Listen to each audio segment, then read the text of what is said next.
বিদেশে অর্থ পাচারকারীদের বিষয়ে তথ্য জানতে চেয়েছেন হাইকোর্ট। আগামী 17 ডিসেম্বরের মধ্যে দুর্নীতি দমন কমিশনের চেয়ারম্যান, পররাষ্ট্র সচিব, স্বরাষ্ট্র সচিব সহ বিবাদীদের এই দুর্বৃত্তদের নাম, ঠিকানা, অর্থের পরিমাণ ও পাচারের অর্থে বাড়ি তৈরির তথ্য সম্পর্কে জানাতে বলা হয়েছে। এর আগে সম্প্রতি রাজধানীর ঢাকার রিপোর্টার্স ইউনিটি আয়োজিত মিট দ্য প্রেস অনুষ্ঠানে পররাষ্ট্রমন্ত্রী এ.কে আব্দুল মোমেন অর্থ পাচার নিয়ে কথা বলেন, যা গণমাধ্যমে প্রকাশ পায়।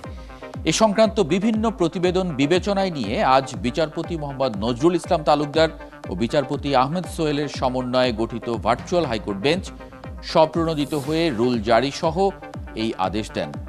একই সঙ্গে অর্থ পাচারে সম্পৃক্ত দুর্বৃত্ত ও এজেন্টদের দেশ থেকে অর্থ পাচার থেকে বিরত রাখতে নিষেধাজ্ঞা দেয় আদালত। শুনানিকালে আদালত বলেন, যারা অর্থ পাচার করছে তারা দেশ ও জাতির শত্রু, তারা দেশ ও জাতির সঙ্গে বেইমানি করছে।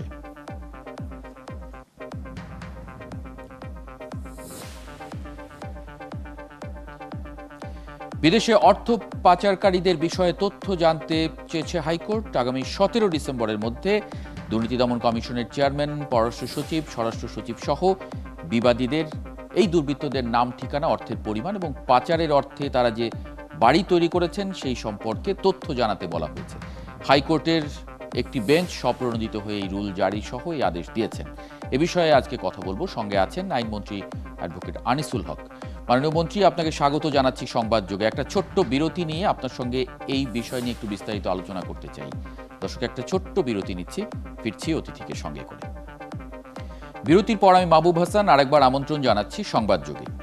অর্থ পাচারকারীদের বিষয়ে আদালতের বক্তব্য হচ্ছে, যারা অর্থ পাচার করছে তারা দেশ ও জাতির শত্রু, তারা দেশ এবং জাতির সঙ্গে বেইমানি করছে। তারা দেশে থাকবে, দেশে পড়াশোনা করবে, অথচ দেশকে ঠকিয়ে দেশের টাকা বাইরে নিয়ে যাবে। এটা হতে পারে না। একজন মানুষের দেশপ্রেম থাকলে এটি কখনোই হতে পারে না।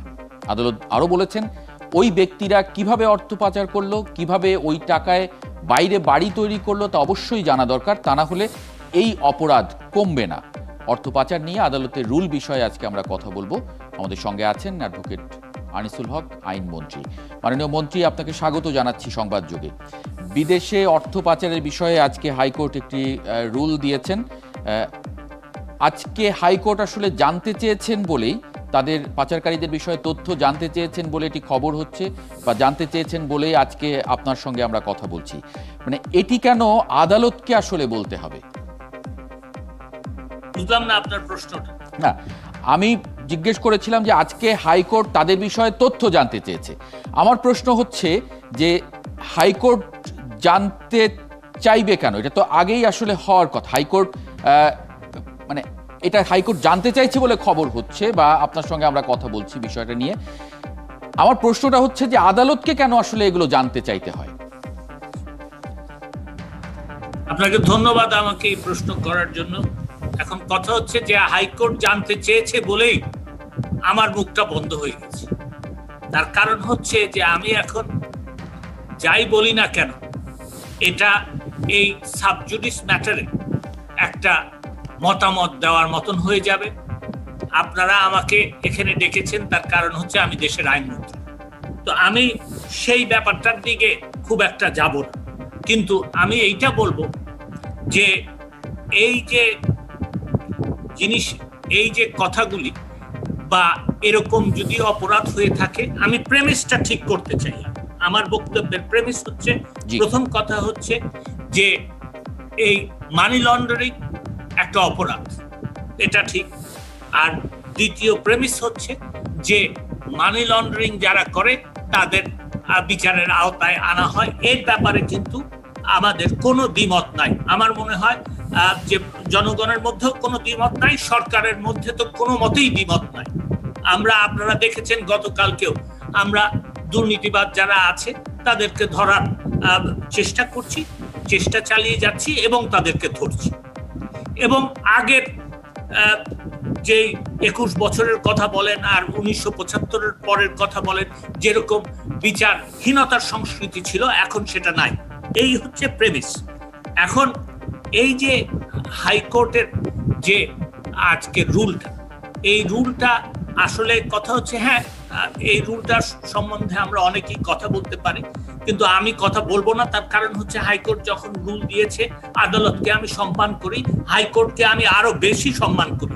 তার কারণ হচ্ছে এটা আমাদের সর্বোচ্চ আদালত। সব সময় মানুষ বলে থাকে এটা শেষ আশ্রয়স্থল। তো সেইখানে আমি সাবজুডিস ম্যাটারে কমেন্ট করতে চাই না, কিন্তু আমি একটা জিনিস শুধু বলবো, সেটা হচ্ছে যে আপনার মানি লন্ডারিং এর অপরাধের জন্য কিন্তু কাদের তদন্ত করতে হবে সেটা আইনে বলা আছে। তো এখন আমি মনে করি যে এখানে যদি এটা প্রেমিসটা, এখানে আপনি কিছুক্ষণ আগে বললেন যে আপনার পররাষ্ট্র সচিবকে এখানে পার্টি করা হয়েছে, তো সেই ক্ষেত্রে আমি বুঝতে পারছি যে কারো কথাই হয়তো এটা শুরু হয়েছে। হ্যাঁ, মানে সম্প্রতি রাজধানীতে যে মিট দ্য প্রেসের একটি অনুষ্ঠানে পররাষ্ট্রমন্ত্রী অর্থ পাচার নিয়ে কথা বলেছিলেন। মানে এটা নিয়ে যদি সরকারের মন্ত্রীরা, তার মানে তো সরকারের মন্ত্রীরা কথা বলছেন এবং জানেন আপনারা, মানে তার মানে তো জানেন, মানে আপনাদের মানে ফাইন্ডিংস গুলো কি, তদন্ত হয়েছে কি এই বিষয়গুলো নিয়ে? ফাইন্ডিংস এখানে কোনো তদন্ত হয়েছে কিনা সে সম্বন্ধে কিন্তু আমি জানি না, কিন্তু যেটা আমি বলতে চাচ্ছি যে এই ব্যাপারটা নিশ্চয়ই অ্যান্টি করাপশন কমিশনের নজরে এসেছে। এটা অ্যান্টি করাপশন কমিশনের দায়িত্ব। আমার মনে হয় যে নিশ্চয়ই এই অ্যান্টি করাপশন কমিশন এই ব্যাপারে তাদের যা করার করণীয় সেটা নিশ্চয়ই করবে। এখন কথা হচ্ছে যে যদি পাচার হয়ে থাকে, অবশ্যই সে যেই হোক তাকে জবাবদিহি করতে হবে। হাইকোর্ট এই প্রারম্ভিক যে বক্তব্যগুলি দিয়েছে সেগুলির সঙ্গে আমি সম্পূর্ণ একমত। এটা সকলের দেশ, এইখানে যেই অপরাধ করুক না কেন, আমি আবারও বলছি যে 1975 সালে 15ই আগস্ট বঙ্গবন্ধুকে মারার পরে ইনডেমনিটি অর্ডিন্যান্স যেরকম বিএনপি জারি করতে পারে, আমরা সেই ইনডেমনিটি অর্ডিন্যান্স কাউকে দিচ্ছি না। আমরা সেই এই পথে আমরা যাব না। যে অপরাধ করবে তাকে শাস্তির সম্মুখীন হইতে হবে, বিচারের সম্মুখীন সে হবে। কিন্তু অপরাধ করার আগে কাউকে অপরাধী ভাবাটা কিন্তু আমাদের আইনে নিষিদ্ধ। আমাদের আইনের যে বেসিক প্রিন্সিপাল সেটা হচ্ছে ইনোসেন্ট টিল প্রুভেন গিল্টি। এরকম যদি কোনো অভিযোগ থাকে কারো, আমি বলবো যেই বক্তব্য দিয়ে থাকেন না কেন, আমি বলবো যে এইরকম যদি তথ্যাদি দিয়ে থাকে, এটা হাইকোর্টকে জানানো না। আজকে হাইকোর্ট জানতে চেয়েছে, কিন্তু এটা জানানোর বিষয়, আসল বিষয় সেটা হচ্ছে যে অ্যান্টি করাপশন কমিশনকে জানানো উচিত। এবং হাইকোর্টের কথাটা আমি কেন আনছি যে তাকে জানানো, হাইকোর্ট হচ্ছে বিচারের জায়গা, সব ইনভেস্টিগেশনের জায়গা না। তথ্যাদি যখন পাওয়া যাবে, আমি বারবার একটা কথা বলতে চাই, আমি হাইকোর্টকে, জনগণ হাইকোর্টকে অত্যন্ত উচ্চ আসনে বসায়। আমরা সুপ্রিম কোর্ট মানেই হাইকোর্ট বুঝি। তো সেই ক্ষেত্রে আমাদের কাছে হাইকোর্ট একটা অনেক উঁচু জায়গা। আর বিশেষ করে যখন আমাকে শেষ করতে দিতে হবে, আর বিশেষ করে যখন আমি কথা বলি, সেটা হচ্ছে আমি হাইকোর্টের প্রোডাক্ট। তো সেই ক্ষেত্রে আমি বলবো যে হাইকোর্টের কাজ হচ্ছে যে বিচার করা। তো হাইকোর্ট এটা জানতে চেয়েছেন, এই ব্যাপারে নিশ্চয়ই এটা দেখা হবে, কারণ এটা হাইকোর্টের আদেশ যখন হয়ে গেছে, এটাকে আমরা সম্মান নিশ্চয়ই করব। কিন্তু এই সাথে আমি আজকে, with all due respect to the highest court of the country, আমি বলবো যে আমার মনে হয় একটা সময় এসেছে যে পাবলিক ইন্টারেস্ট লিটিগেশনের কতটা জুরিসডিকশন, এইটা বোধহয় একটু বিবেচনা করার সময় এসছে। তার কারণ হচ্ছে, কেন আমি বলছি এটা, যে তার কারণ হচ্ছে যে এই যে কথাগুলি বলা হলো, এটা কিন্তু একটা অপরাধের আওতায় পড়ে। এই অপরাধের আওতায় পড়ে বলেই আপনি আমাকে প্রথমেই জিজ্ঞাসা করেছেন হাইকোর্টের কেন বলতে হলো। এটা কেন যাদের দায়িত্ব তারা করছে, আমি সেই কথাটাই মানে তারা কি করছে কিনা। যেমন বাংলাদেশ থেকে প্রতি বছর গড়ে 64,000 কোটি টাকা পাচার হচ্ছে এবং প্রতি বছর আগের বছর থেকে পরের বছর বাড়ছে। মানে এটা বলছে গবেষণা প্রতিষ্ঠান গ্লোবাল ফিনান্সিয়াল ইন্টিগ্রিটি। এবং পত্রপত্রিকায় অনেক এমপির নাম আসছে, ক্ষমতাসীন রাজনৈতিক দলের নেতাদের নাম আসছে, ব্যবসায়ীদের নাম আসছে, সরকারি কর্মকর্তা কর্মচারীদের নামও তো আছেই। মানে সেখানে আমরা খুব বেশি কি কিছু করছি, তাহলে বছর বছর বাড়ছে কেন? আমার কথা হচ্ছে যেরকম আসছে সেই রকম আপনার অ্যান্টি করাপশন কমিশনকে দায়িত্ব দেওয়া হয়েছে এবং অ্যান্টি করাপশন কমিশন সেই দায়িত্ব অনুযায়ী তাদের কাজ করছে। আমি মনে করি যে তারা এই কাজটা আরো করবে। তো সেই ক্ষেত্রে এইটা হচ্ছে তাদের দায়িত্ব, তারা নিশ্চয়ই করবে এবং এইটা আমাদের তাদেরকে জানানোর দরকার। আমি মনে করি, আবার আই রিপিট, যিনি এই কথা বলেছেন আমার মনে হয় তার এই তথ্যাদি হাইকোর্টের পাশাপাশি আসলেই যেই জায়গাটা দেওয়া উচিত সেই জায়গাটা হচ্ছে অ্যান্টি করাপশন কমিশনের কাছে। অ্যান্টি করাপশন কমিশন তারপরে তদন্ত করে দেখবে। কিন্তু এটাও কিন্তু পাশাপাশি মনে রাখতে হবে যে 2001 সালের পরের থেকে 2008 সাল পর্যন্ত যেই তাণ্ডব দেশের মধ্যে সৃষ্টি করা হয়েছিল, this is not to defend anybody, please, আমি এটা পরিষ্কার করে রাখতে চাই যে যেই তাণ্ডব শুরু করেছিল এবং যেখানে ডিভি ভিসা, তারপরে আপনার ইমিগ্রেশন অ্যাপ্লিকেশন, সেকেন্ড হোম, এইগুলি ছিল, সেই ক্ষেত্রে আপনার সেইগুলি যখন তখন অ্যালাউ করা হয়েছিল, তখন কেন এই সব বিষয়ে খোঁজ খবর নেওয়া হয় নাই, সেটাও কিন্তু তদন্তের আওতায় আনতে হবে। না, সবই তদন্ত হওয়া উচিত। আসলে আপনারাও তো প্রায় 12 বছর আছেন।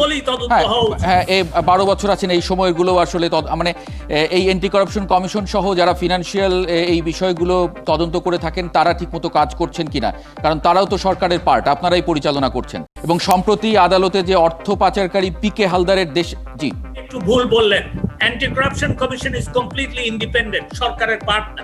এটা করাই হয়েছে যে এই করাপশন করলে পরে যেই করাপশন করুক না কেন, এই অ্যান্টি করাপশন কমিশন ইন্ডিপেন্ডেন্ট থাকলে পরে তাদেরকে ধরতে পারবে। মানে তারা যদি এটা দেশের মধ্যে আগের বছরের তুলনায় এবছর করাপশন বাড়ে, অর্থ পাচার বাড়ে, তাহলে কি হবে?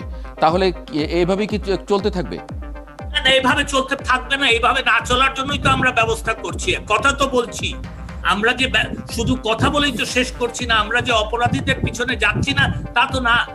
এইখানে অপরাধীদেরকেও ধরা হচ্ছে।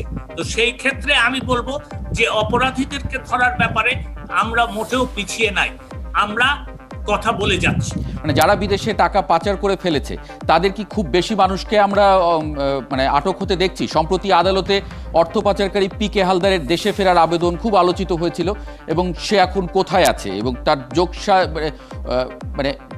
যোগসাজশ না থাকলে সে পাচার করলো কিভাবে এই টাকাটা, এবং সরকারি দলের মধ্যেই যদি যোগসাজশ না থাকে সে বাইরে যায় কি করে, আইনের আওতায় আসে না? ঢালাও ভাবে এই কথাটা বলা প্রমাণ ছাড়া যে সরকারি দলের সাথে যোগসাজশ না থাকলে এটার কোনো ভিত আছে? আপনি ভিত্তি দিতে পারবেন?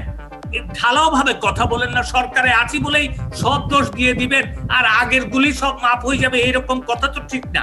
কোনোটাই মাফ হওয়া উচিত না। না, ব্যাপারটা হচ্ছে, let us make it very clear, ব্যাপারটা হচ্ছে যে আমরা তাদেরকে ধরার জন্য চেষ্টা চালাচ্ছি কিনা, আমরা তাদেরকে ধরার জন্য যারা দায়িত্বপ্রাপ্ত তাদেরকে সহযোগিতা করছি কিনা, আমরা দুইটাই করছি। যাদেরকে ধরার প্রয়োজন তাদেরকে ধরছি, যাদেরকে সহযোগিতা করার প্রয়োজন তাদেরকে সহযোগিতা করছি, এবং যাদের বিচার করার প্রয়োজন তাদেরকে বিচার করছি। এবং আজকে এই পরিবেশটা এই সরকার করে দিয়েছে বলেই আজকে হাইকোর্ট এই সুমোটো রুল দিতে পারে। না, বাংলাদেশে যারা ব্যাংক লুটে বিদেশে বাড়ি করছে, ব্যবসা করছে, আপনি সেকেন্ড হোমের কথা উল্লেখ করলেন, মানে তাদেরকে কি আমরা কখনো ফিরিয়ে আনতে পারছি না কেন? দেখেন, তাদেরকে ফিরিয়ে আনতে পারবো কি পারবো না সেটা বড় কথা না। প্রথম কথা হচ্ছে তারা যেই অর্থ পাচার করেছে তাদেরকে সেই অর্থ ফিরিয়ে আনবো, আর যারা এটা পাচার করেছে বা পাচার করতে সহযোগিতা করেছে তাদেরকে আইনের আওতায় এনে তাদের শাস্তির ব্যবস্থা করব। এটাই আমরা করার চেষ্টা করছি এবং এটাই করছি। এটা সেই আর আগের 1975 সালের পর 15ই আগস্ট পরবর্তী অবস্থা নাই, সেটাই আমি বারবার বলছি। মাননীয় মন্ত্রী, আমরা এটা আসলে দেখতে চাই খুব তাড়াতাড়ি সময়, এবং 2021 সাল যাতে বা 2020 সালে যাতে এই 64,000 কোটি টাকার কম পাচার হয় সেটাও আমরা আসলে দেখতে চাই। জিরো পাচারে নিশ্চয়ই। মাননীয় মন্ত্রী, আপনাকে অনেক ধন্যবাদ আমাদের সঙ্গে যুক্ত হওয়ার জন্য।